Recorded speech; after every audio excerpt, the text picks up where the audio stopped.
ఇకపై అన్నింటికీ ఒకటే ఎమర్జెన్సీ నెంబర్. కొత్త నెంబర్ 112.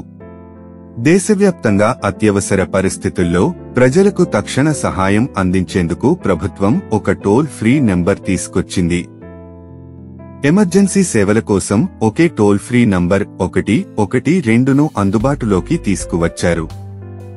ఇప్పటివరకు పోలీస్ సహాయం 100, అంబులెన్స్ 108, మహిళల భద్రత 181, బాలల హక్కుల పరిరక్షణ 1098, ప్రకృతి విపత్తుల 1077 వంటి విభిన్న సేవల కోసం వేర్వేరు నంబర్లను ప్రజలు ఉపయోగించేవారు. అయితే ఇప్పుడు వీటి స్థానంలో ఒక్కటే నంబర్ 112 కొనసాగనుంది. ఈ మార్పుతో అన్ని అత్యవసర సేవలకు వేగంగా, సమర్థవంతంగా స్పందించేందుకు ఏర్పాట్లు చేశారు.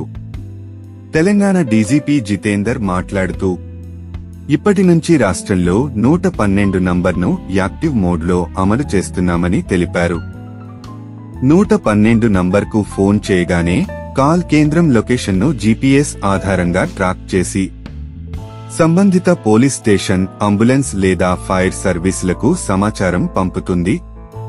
అత్యవసర పరిస్థితుల్లో రెస్పాన్స్ టైంను గణనీయంగా తగ్గించేందుకు అవసరమైన మౌలిక వసతులు, టెక్నాలజీ టూల్స్తో వ్యవస్థను అప్గ్రేడ్ చేశారు.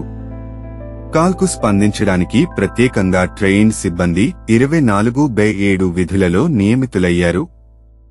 ఆండ్రాయిడ్ లేదా ఐఎస్ స్మార్ట్ఫోన్లలో పానిక్ బటన్ని నొక్కినట్లయితే వెంటనే 112కు కాల్ అవుతుందని స్పష్టం చేశారు. అలాగే 112 ఇండియాను డౌన్లోడ్ చేసుకుని రిజిస్టర్ చేసుకున్నట్లయితే ఒకే టచ్తో పోలీసులు, అంబులెన్స్, ఫైర్ సేవలు అందుబాటులోకి వస్తాయి.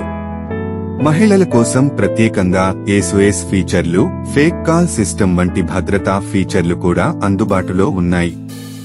మరోవైపు స్కూళ్లు, కాలేజీలు, కమ్యూనిటీ హాల్స్లలో అవగాహన కార్యక్రమాలు నిర్వహిస్తున్నారు.